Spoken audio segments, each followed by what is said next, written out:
Summary of Speech on East India Bill by Edmund Burke.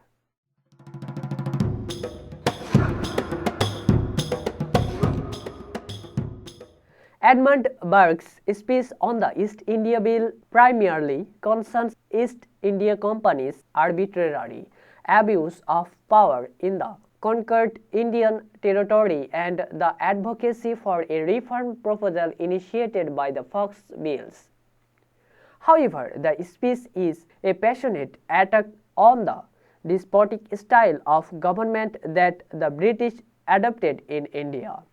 The speech shows Burke's oratorical brilliance and rhetorical excellence as he addresses the objections raised by the opponents of the bill in a persuasive and argumentative manner. Though the ultimate objective of the speech is to win political support for the bill, it is multidimensional in the sense that it includes issues like Burke's concern for and subsequent defense of the politically oppressed people, his idea of imperial government, misrule of the East India Company in India, and so on.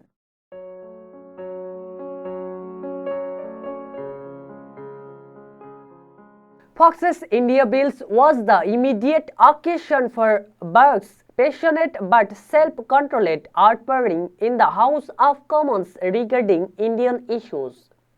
The prime duty on the soldier of the Speaker was to win political support for the bills.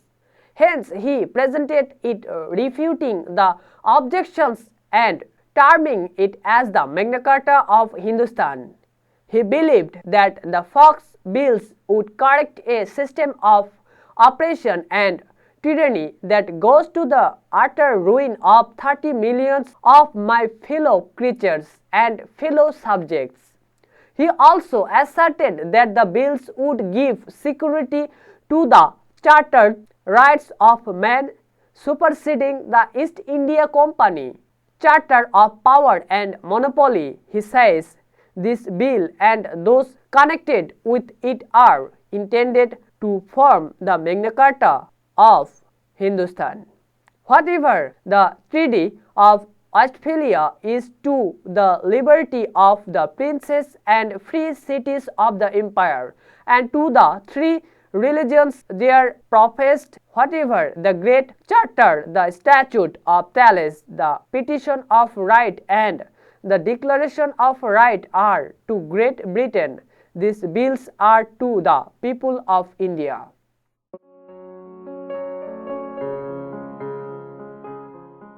One of the major themes in the speech on the East India Bill is the misgovernment of East India Company. Burke, bringing example after examples, shows that the company adopted a despotic, tyrannical and arbitrary style of government in India. Corruption, hypocrisy, frauds and evasion characterized the British rule in India. Under the British maladministration, the people of India were paying heavy price as their miseries knew no bounds. The money-grabbing and mercantile agents of the company, through their despotic acts, turned this once opulent and flourishing country into a Grand West. The company appeared as a destructive force, destroying whatever it touched. In effect, Sir every legal, regular authority in matters of revenue, of political administration, of criminal law, of civil law, in many of the most essential parts of military discipline is laid level with the ground, and an oppressive, irregular, capricious, unsteady, rapacious, and speculating despotism with a direct disavowal of obedience to any authority at home, and without any fixed maxim, principle or rule of proceeding to guide them in India, is at present the state of your charter government over great kingdoms.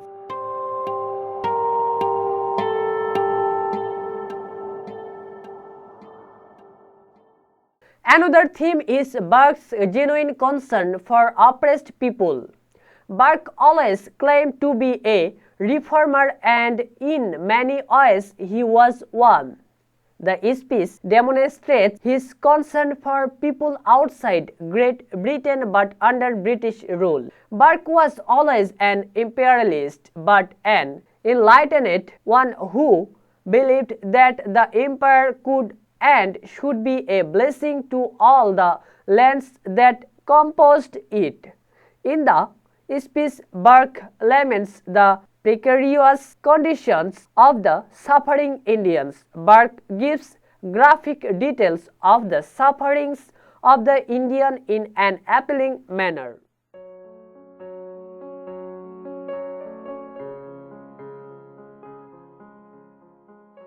Animated with all the avarice of age and all the impetuosity of youth, they rule in one after another, wave after wave, and there is nothing before the eyes of the natives but an endless, hopeless prospect of new fights of birds of prey and passage, with appetites continually renewing for a food that is continually wasting.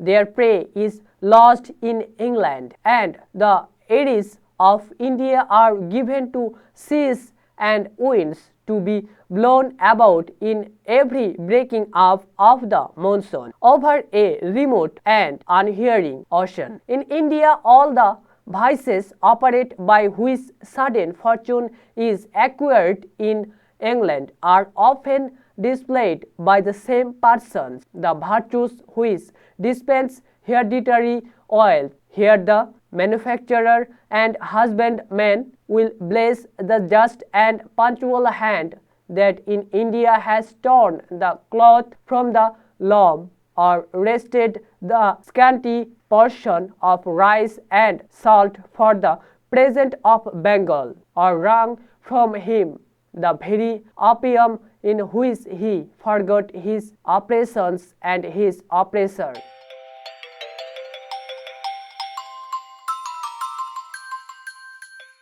The principal concern for Burke is justice to the suffering Indians. For this, he is even ready to break the faith, the covenant, the solemn original indispensable oath in which G. M. bound.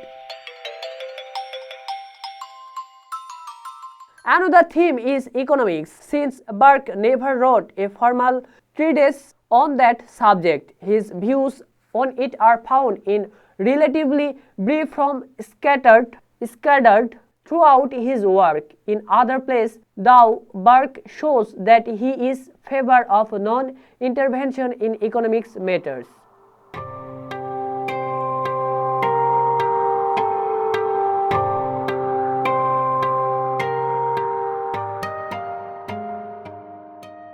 In the speech on the East India Bill, he is not unwilling to have government intervene in economic matters. Burke himself defended the chartered rights of the East India Company against efforts to bring it under greater control by the British government a decade before he delivered the speech. The speech marks a change in Burke's notion regarding economic matters, as he advocated stripping the company of independent power to govern the parts of India that it went against the company, which he earlier defended because it violated the chartered rights of man. He once said, "The question with me is not whether you have a right to make your people miserable, but whether it is not your interest to make them happy. It is not what a lawyer tells me I may do, but what humanity, reason, and justice tell me I ought to do."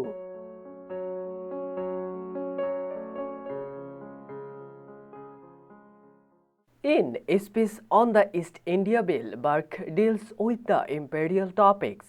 The speech is a lengthy indictment of the East India Company's misgovernment of India. Burke pressed for a reform in British Indian government and the impeachment of Warren Hastings, the company's Governor-General of Bengal.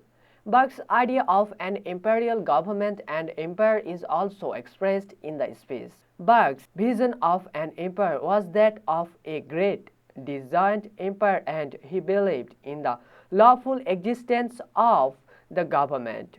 He believed in an imperial rule that must be directed to the benefits of the ruled. In the speech on the East India Bill, he declares that all political power which is set over man and that all privileges aimed or exercised in exclusion of them, being wholly artificial and for so much a derogation from the natural equality of mankind at large, ought to be some way or other exercised ultimately for their benefit. Burke established his trust on the moral balance between the rulers and the ruled. Morality, humanity, and justice are his guiding principles.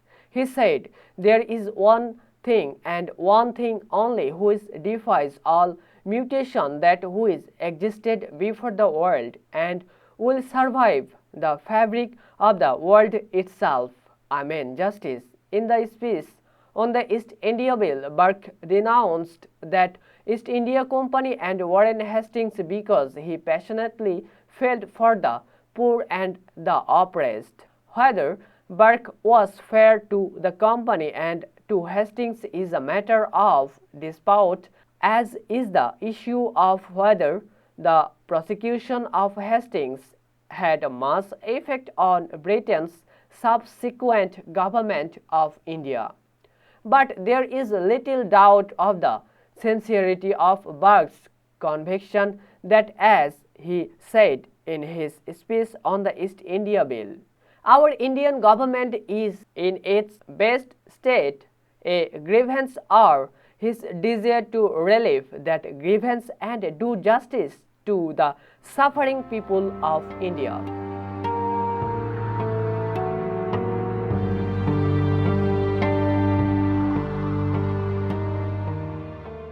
Fox's reforming bills failed to pass, in part because Fox was suspected of meaning to usurp the Crown's prerogative of appointment to office where Indian posts were concerned. This defeat was the immediate cause of the fall of the coalition, but Burke's speech on the East India Bill nevertheless defies the thought of time, containing the gist of Burke's 16-year contest against the company and Hastings.